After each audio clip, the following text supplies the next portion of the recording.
Let's go, it's the Whitey Show. Whitey Show. Whitey Show. Whitey Show. Which one, old man, that ain't got time to shake your hand? Get that Snapchat, put it in pockets till I get back. Going downtown. It's pretty hard to scare me, I'll be honest. Growing up on horror movies kind of makes me immune to a lot of stuff put out these days. Still, when a game, movie, or book scares me, I'll gladly say it. Outlast has the pleasure of scaring me quite a bit through its entire adventure.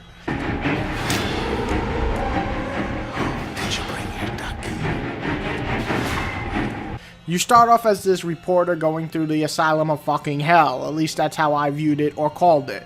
Once inside, you start to notice nothing is really right, and these people are all kinds of fucked up. Crazy, batshit insane people with faces ripped off and skin problems, and it's just nasty. As you progress, it gets worse, and reading notes scattered throughout it makes it even spookier because you learn the past of the asylum. The gameplay is basically searching and finding clues and running the fuck away. There is no real hand-to-hand or gun combat. You mostly run for your life, you do some stealth, and you hide. Those are really your only options. So, is Outlast worth picking up? Well, let's find out. Which one, old man, that ain't got time to shake your hand? Get that Snapchat, put it in pockets till I get back. Going downtown. Right off the bat, the graphics and atmosphere are some of the best around. Every section of this fucking hellhole is like freaky and scary and disgusting. Blood smeared on the walls, writings all over the walls, guts everywhere, ugly as fuck looking people. I mean, this is truly a horrible place to visit, yet it makes it extremely unique to explore.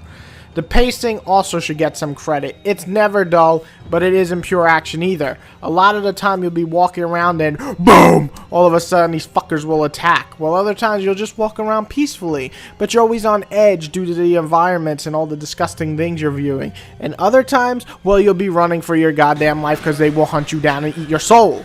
The controls work fairly well, which has to be mentioned in a horror game. More often than not, this is a huge problem. You do not have to worry about that here.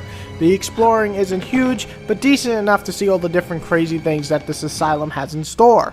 And the last positive is this game will scare you. If you aren't scared or at least tense every once in a while, you are special. I'm pretty immune to jump scares, but this game left me very uneased at times, and actually all the time. And when crazy popping creatures and people, oh my god, I don't give a fuck if you're Arnold Schwarzenegger, you're gonna be nervous or scared.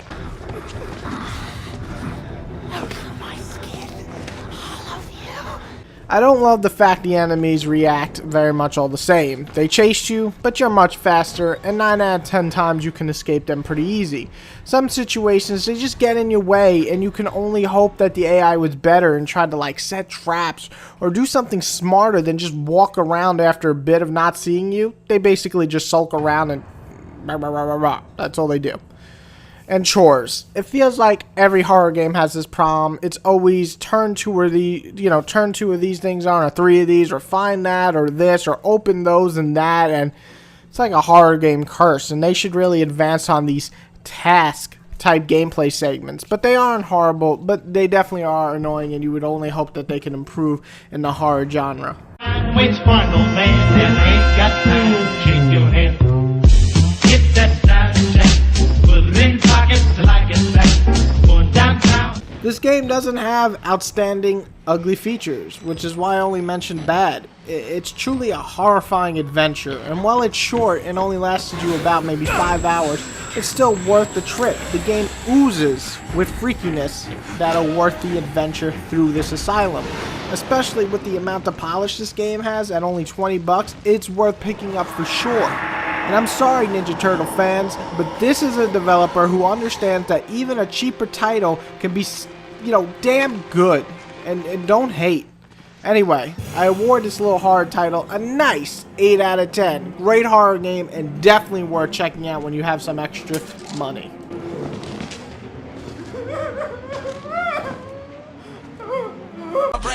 You think I'm lying and ask my mama, and she gon' tell you the same. Should I be ashamed? No, I'm living my life so ghetto fabulous. Before you get bent out of shape, let me ask you this: am I a psycho?